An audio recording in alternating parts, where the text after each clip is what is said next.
Hello everyone, welcome to Smart Zone. आज के इस वीडियो में मैं बात करने वाली हूँ IOCL अप्रेंटिसशिप रिक्रूटमेंट 2021 के बारे में। इस वीडियो में आपको बताऊंगी कि इसका फुल सिलेबस क्या रहेगा, एग्जाम पैटर्न यहाँ पे क्या रखा गया है, सिलेक्शन प्रोसेस क्या है, एज लिमिट क्या है, एलिजिबिलिटी क्या क्या रखी गई है, स्टाइपेंड आपको कितनी दी जाएगी। तो ये सारी जानकारी मैं आपको इस वीडियो में बताऊंगी, तो वीडियो को पूरा देखिएगा। यहाँ पे जो टोटल वैकेंसी निकाली गई है वो 548 निकाली गई है। तो ये नंबर ऑफ वैकेंसीज है इसमें अप्रेंटिसशिप के लिए। तो चलिए आज की वीडियो शुरू करते हैं। वीडियो को शुरू करने से पहले जो लोग भी चैनल पे पहली बार आए हैं, चैनल को सब्सक्राइब करके बेल आइकन को ऑल पर सिलेक्ट कर लीजिएगा। तो ये है इसकी ऑफिशियल नोटिफिकेशन। ये नोटिफिकेशन जारी की गई है वो ईस्टर्न रीजन के लिए जारी की गई है। तो यहाँ पे अगर हम लोग बात करें इसकी वैकेंसी डिटेल की, तो यहाँ पे देख सकते हो आप ट्रेड और डिसिप्लिन आपको मेंशन किया गया है। कौन से स्टेट में कितनी वैकेंसीज है कैटेगरी वाइज वो भी आपको यहाँ पे मेंशन किया गया है। जैसे कि आप देख सकते हो वेस्ट बंगाल में कितनी वैकेंसी है, ट्रेड वाइज यहाँ पे आपको मेंशन किया गया है। साथ ही यहाँ पे टोटल वैकेंसी और यहाँ पे कैटेगरी वाइज आपको मेंशन की गई है। तो trade apprentice, fitter, electrician, electronic mechanic, instrument mechanic, machinist, apprenticeship mechanical के लिए यहाँ पे वैकेंसी है, जो कि टेक्नीशियन के लिए है। टेक्नीशियन अप्रेंटिस इलेक्ट्रिकल के लिए है। टेक्नीशियन की जो वैकेंसी है वो इंस्ट्रूमेंटेशन के लिए भी है, सिविल के लिए भी है, इलेक्ट्रिकल एंड इलेक्ट्रॉनिक्स के लिए भी है और सिर्फ इलेक्ट्रॉनिक्स के लिए भी है यहाँ पे। उसके बाद trade apprentice data entry operator की भी वैकेंसी है, जो कि फ्रेशर्स के लिए। और यहाँ पे trade apprentice retail and sales associate freshers के लिए और स्किल सर्टिफिकेट होल्डर के लिए भी वैकेंसी निकाली गई है। तो ये आपको ट्रेड वाइज वैकेंसी मेंशन की गई है और कैटेगरी वाइज आप यहाँ पे चेक कर सकते हैं। अगर बात करें यहाँ पे इसकी सिलेक्शन प्रोसेस की, तो इसमें जो आपका सिलेक्शन होगा वो आपके रिटन टेस्ट के ऊपर बेस्ड रहने वाला है। आपका जो रिटन टेस्ट होगा उसमें आपको 90 मिनट का समय दिया जाएगा। इसमें जो टोटल नंबर ऑफ क्वेश्चन रहेंगे वो 100 क्वेश्चन रहेगा और मल्टीपल चॉइस के क्वेश्चन रहेंगे, यानी कि MCQ टाइप के क्वेश्चन यहाँ पे आपके रहेंगे। और क्वेश्चन का जो लैंग्वेज होगा वो इंग्लिश एंड हिंदी आपका रहेगा। अगर बात करें इसकी ट्रेड वाइज एग्जाम पैटर्न की, तो यहाँ पे आप देख सकते हो अकाउंटेंट के लिए जो आपकी एग्जाम पैटर्न है उसमें आपसे generic aptitude including quantitative aptitude जो कि 30 मार्क्स के रहेंगे। रीजनिंग एबिलिटीज पूछे जाएंगे जो कि 30 मार्क्स का रहेगा। बेसिक इंग्लिश लैंग्वेज इसके लिए आपसे पूछा जाएगा जो कि 40 नंबर का रहेगा। उसके बाद trade apprentice, fitter, electrician, electronic mechanic, instrument mechanic, machinist के लिए and technician apprentice, mechanical, electrical, instrumentation, civil, electrical and electronics के लिए जो एग्जाम पैटर्न रहेगा वो आप देख सकते हो। टेक्निकल एक्यूमेन इन रिलेवेंट डिसिप्लिन, यानी कि डिसिप्लिन से आपके क्वेश्चन पूछे जाएंगे जो कि 40 नंबर का पूछा जाएगा। Generic aptitude including quantitative aptitude ये 20 मार्क्स का रहेगा। रीजनिंग एबिलिटीज 20 नंबर का रहेगा। इंग्लिश लैंग्वेज जो आपका है वो भी 20 नंबर का रहेगा। उसके बाद trade apprentice, data entry operator and retail sales associate के लिए जेनरिक एप्टीट्यूड 30 नंबर के पूछे जाएंगे। रीजनिंग आपसे 30 नंबर का पूछा जाएगा। बेसिक इंग्लिश आपसे 40 नंबर का पूछा जाएगा। तो ये आपके एग्जाम पैटर्न रहेंगे। अगर इसके टॉपिक वाइज सिलेबस की हम लोग बात करें, अगर यहाँ पे बात करें generic aptitude including quantitative aptitude की टॉपिक वाइज सिलेबस की, तो इसमें आपसे हाइट एंड डिस्टेंस पूछा जाएगा, डाटा इंटरप्रिटेशन रहेगा, क्लॉक्स एंड कैलेंडर से क्वेश्चन पूछे जाएंगे, परम्यूटेशन एंड कॉम्बिनेशन पूछा जाएगा, पाइप एंड कस्टम रहेगा, square root and cube root रहेगा, बोट एंड स्ट्रीम से क्वेश्चन पूछे जाएंगे, टाइम एंड डिस्टेंस रहेगा, रेशियो एंड प्रोपोर्शन रहेगा, प्रॉब्लम ऑन HCF LCM से क्वेश्चन पूछे जाएंगे, चेन रूल रहेगा, सिंपल इंटरेस्ट आपसे पूछा जाएगा, एलिगेशन और मिक्सचर रहेगा, टाइम एंड वर्क रहेगा, कंपाउंड इंटरेस्ट भी पूछा जाएगा, ब्लड रिलेशनशिप रहेगा, डेसिमल फ्रैक्शन रहेगा, प्रॉब्लम ऑन एज इससे क्वेश्चन रहेगा, सर्च एंड इंडेक्सेस रहेगा, वॉल्यूम एंड सरफेस एरिया इससे आपके क्वेश्चन पूछे जाएंगे। उसके बाद यहाँ पे अगर रीजनिंग की सिलेबस की बात करें तो इसमें सिमिलैरिटीज एंड डिफरेंस से क्वेश्चन रहेगा, प्रॉब्लम सॉल्विंग रहेगा, स्पेस विजुअलाइजेशन रहेगा, डिस्क्रिमिनेटिंग ऑब्जर्वेशन रहेगा, फिगर क्लासिफिकेशन रहेगा, विजुअल मेमोरी रहेगा, डिसीजन मेकिंग से भी क्वेश्चन रहेगा, रिलेशनशिप कॉन्सेप्ट रहेगा, अर्थमेटिकल नंबर सीरीज से भी क्वेश्चन पूछे जाएंगे। तो ये आपके रीजनिंग के टॉपिक वाइज सिलेबस रहेंगे। अगर हम लोग यहाँ पे बात करें जनरल इंग्लिश की, तो इसमें आपसे अनसीन पैसेज पूछा जाएगा, सेंटेंस रीअरेंजमेंट रहेगा, सेंटेंस करेक्शन रहेगा। उसके बाद यहाँ पे फ्रेज रिप्लेसमेंट भी आपसे पूछा जाएगा, एरर स्पॉटिंग भी रहेगा।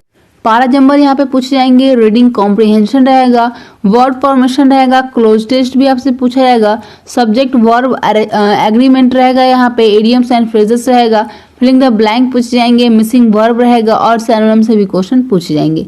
तो ये आपके टॉपिक वाइज सिलेबस रहेंगे इंग्लिश के लिए। अगर इसके जनरल नॉलेज की टॉपिक की हम लोग बात करें तो इसमें इंपॉर्टेंट डेज आपसे पूछे जाएंगे, इंडियन हिस्ट्री से क्वेश्चन रहेगा, इंटरनेशनल एंड नेशनल ऑर्गेनाइजेशन से क्वेश्चन रहेगा, इंडियन नेशनल मूवमेंट रहेगा, स्पोर्ट्स से भी क्वेश्चन पूछा जाएगा, करंट अफेयर्स रहेगा जो कि नेशनल एंड इंटरनेशनल दोनों का रहेगा, एब्रीविएशन पूछा जाएगा, जनरल पॉलिसी रहेगा, साइंस एंड टेक्नोलॉजी से क्वेश्चन रहेगा, साइंस इन्वेंशन एंड डिस्कवरी से क्वेश्चन रहेगा, बुक एंड ऑथर से क्वेश्चन रहेगा, अवार्ड्स एंड ऑनर्स रहेंगे, कैपिटल ऑफ इंडिया ये आपसे पूछा जाएगा, इंडियन इकोनॉमी रहेगा, बजट एंड 5 ईयर प्लान से क्वेश्चन रहेगा, कंट्रीज एंड कैपिटल से भी क्वेश्चन पूछे जाएंगे। इसके बाद जो आपको ट्रेड दिए गए हैं जैसे कि इलेक्ट्रॉनिक्स एंड इंस्ट्रूमेंटेशन हो गए, तो उसके क्या क्या टॉपिक वाइज सिलेबस रहेंगे वो आप यहाँ पे देख सकते हो। इलेक्ट्रॉनिक्स एंड इंस्ट्रूमेंटेशन का यहाँ पे आपको टॉपिक वाइज सिलेबस मेंशन किया गया, आप इसका स्क्रीनशॉट ले सकते हो। उसके बाद इलेक्ट्रॉनिक्स एंड कम्युनिकेशन के लिए है, उसके बाद यहाँ पे इलेक्ट्रिकल के लिए आपको टॉपिक वाइज सिलेबस दिया गया है। बाकी जो डिसिप्लिन है उसके लिए जो सिलेबस है वो मैं बाद में आप लोगों को अपडेट कर दूंगी हमारे टेलीग्राम चैनल पे। अभी तक आपने हमारा टेलीग्राम चैनल नहीं ज्वाइन किया है तो जरूर से ज्वाइन कर ले, वहाँ पे मैंने इस सिलेबस की पीडीएफ भी शेयर कर दी है और इसकी जो नोटिफिकेशन है वो भी मैंने टेलीग्राम ग्रुप पे ही शेयर कर दी है। टेलीग्राम ग्रुप ज्वाइन करने का लिंक आप लोगों को डिस्क्रिप्शन बॉक्स में मिल जाएगा, वहाँ से आप डायरेक्टली टेलीग्राम ग्रुप को ज्वाइन कर सकते हो। इसके एजुकेशन क्वालिफिकेशन की बात करें तो यहाँ पे ट्रेड अप्रेंटिस फीटर के लिए देख सकते हो आपसे 10th मांगा गया है। 10th के साथ साथ आपके पास फुल टाइम ITI होना चाहिए फीटर ट्रेड में। जो आपकी ITI है वो NCVT या फिर SCVT से होनी चाहिए, तो ये आपके पास क्वालिफिकेशन होनी चाहिए ट्रेड अप्रेंटिस फीटर के लिए। उसके बाद ट्रेड अप्रेंटिस इलेक्ट्रीशियन के लिए आपसे 10th के साथ साथ ITI मांगा गया है इलेक्ट्रीशियन में। उसके बाद इलेक्ट्रॉनिक मैकेनिक के लिए 10th प्लस आपके पास ITI होना चाहिए इलेक्ट्रॉनिक मैकेनिक में। ट्रेड अप्रेंटिस इंस्ट्रूमेंट मैकेनिक के लिए आपके पास 10th प्लस ITI होना चाहिए इंस्ट्रूमेंट मैकेनिक में। और मशीनिस्ट के लिए भी आपसे 10th प्लस ITI मांगा गया है मशीनिस्ट में। उसके बाद यहाँ पे बात करें टेक्निकल अप्रेंटिस के लिए, तो इसमें टेक्नीशियन अप्रेंटिस मैकेनिकल के लिए 3 ईयर का डिप्लोमा मांगा गया है। मैकेनिकल इंजीनियरिंग में 50% मार्क्स आपके होने चाहिए आपके डिप्लोमा में, जो कि general EWS and OBC candidate के लिए रखा गया। अगर आप SC ST कैंडिडेट है तो आपके लिए 45% मार्क्स रखा गया है। तो ये आपके टेक्नीशियन अप्रेंटिस के लिए क्वालिफिकेशन रहेगा। इसी तरीके से इलेक्ट्रिकल के लिए भी आपसे 3 ईयर का डिप्लोमा मांगा गया है इलेक्ट्रिकल में। और यहाँ पे इंस्ट्रूमेंटेशन के लिए भी आपसे 3 ईयर का डिप्लोमा मांगा गया है इंस्ट्रूमेंटेशन में। ट्रेड अप्रेंटिस सिविल के लिए यहाँ पे आपसे 3 ईयर का सिविल का डिप्लोमा मांगा गया है सिविल ब्रांच में। उसका इलेक्ट्रिकल एंड इलेक्ट्रॉनिक्स के लिए भी वैकेंसी निकाली गई है। इलेक्ट्रॉनिक्स के लिए भी यहाँ पे वैकेंसी है, तो इसमें आपसे 3 ईयर का डिप्लोमा मांगा गया है। उसके बाद यहाँ पे ट्रेड अप्रेंटिस अकाउंटेंट की वैकेंसी है, जिसमें आपसे फुल टाइम ग्रेजुएशन मांगा गया है। अगर आपने ग्रेजुएशन किया हुआ है किसी भी डिसिप्लिन में 50% मार्क्स है आपके, तो आप इसमें अप्लाई कर सकते हैं। अगर आप EWS OBC या फिर जनरल कैटेगरी के कैंडिडेट है तो आपके लिए 50% मार्क्स रखा गया है।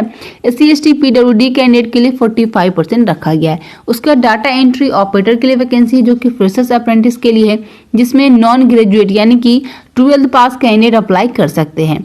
उसके बाद यहाँ पे data entry operator skilled certificate holder के लिए है, जिसमें आपसे 12th के साथ साथ स्किल्ड होल्डर सर्टिफिकेट जो कि डोमेस्टिक डाटा एंट्री ऑपरेटर का है वो मांगा गया है। इसके अलावा trade apprentice retail sales associate fresher के लिए वैकेंसी है। इसमें नॉन ग्रेजुएट अप्लाई कर सकते हैं, यानी कि 12th पास कैंडिडेट अप्लाई कर सकते हैं।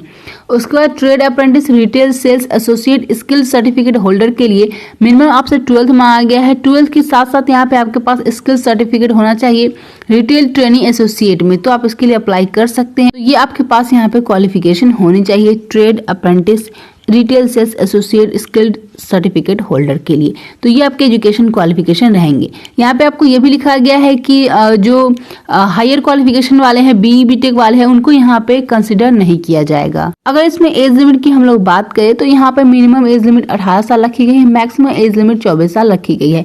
आपकी जो एज है वो 31/10/2021 तक काउंट की जाएगी। अगर बात करें यहाँ पे पीरियड ऑफ अप्रेंटिसशिप ट्रेनिंग की, तो 12 मंथ का आपका अप्रेंटिसशिप ट्रेनिंग होगा।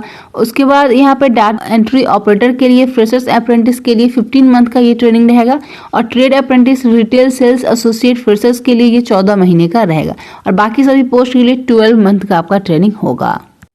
अगर बात करें यहाँ पे इसके इंपॉर्टेंट डेट्स की, तो यहाँ पे आप देख सकते हो जो इसका फॉर्म फिलअप है वो 5 नवंबर 2021 से स्टार्ट हो गया है। और उसमें अप्लाई करने का जो लास्ट डेट है वो 4 दिसंबर 2021 रखा गया है। अगर बात करें इसकी एग्जाम डेट्स की, तो इसका जो एडमिट कार्ड है वो आप 9 दिसंबर 2021 से डाउनलोड कर पाओगे। और इसका जो एग्जाम डेट रखा गया है वो 19 दिसंबर 2021 रखा गया है।